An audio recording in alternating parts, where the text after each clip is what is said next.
आज शिखा गुणन करवा मात्र 10 सेकेंड रे ताहा पुणी बिना गुणन रे बिना पणिकिया रे। तेबे डेरी न करी चलो आरंभ करवा गुणनर यही सर्ट ट्रिक्स। वर्तमान आम 99 98 गुणवा। प्रथम 99 लिखा एवं 98 रु 1 वियोग कर 97 आम 99 रु वियोग करवा। 9 रु 7 गले 2, 9 रु 9 गले 0 एवं जो 97 आम वियोग कले तार बामपटे लिखिदेवा। बर्तमान आम गुणफल पाई सारी ताहा हूँ 99 98 गुणिले गुणफल हेब 9702। आपको करके देखिपारे। बर्तमान से हीपरी आम 679 999 गुणवा। से हीपरी आम 999 लिखिदेवा एवं 679 रु 1 कम कर 678 तल को लिखिदेवा और 999 रु 678 को वियोग करवा। 9 रु 8 गले 1, 9 रु 7 गले 2, 9 रु 6 गले 3 एवं जो 678 आम वियोग करते बाँपटे लिखिदेवा 678। बर्तमान आम आम गुणफल पाई सारी।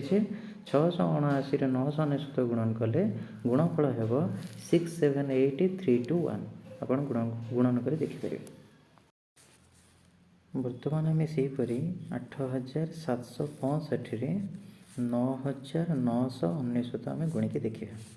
सेहीपरि आम लिखा 9999 ता तल को 8764 लिखा। एक कम कर लिखा ताको वियोग करवा। 9 रु 4 गले 5, 9 रु 6 गले 3, 9 रु 7 गले 2, 9 रु 8 गले 1 एवं 8764 जो लिखाई ताकू बाँपटे लिखिदेवा।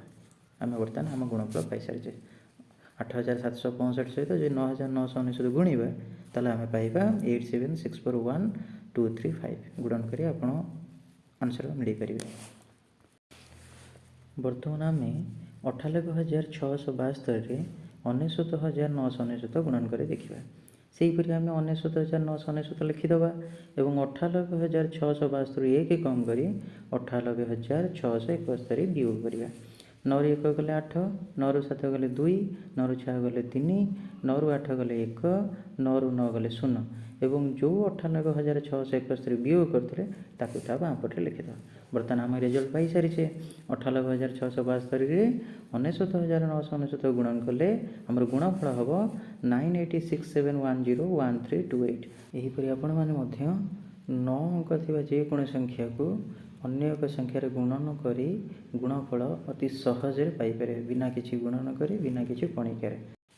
जदि भिडियोटी आपन को भल लगी थाए तार निश्चित भाव में लाइक करंतु, शेयर करंतु, सब्सक्राइब करंतु एवं कमेंट करी जणांतु जदि आउ एपरी गणितर मजा मजा ट्रिक जानिया को चाहते। Thank you.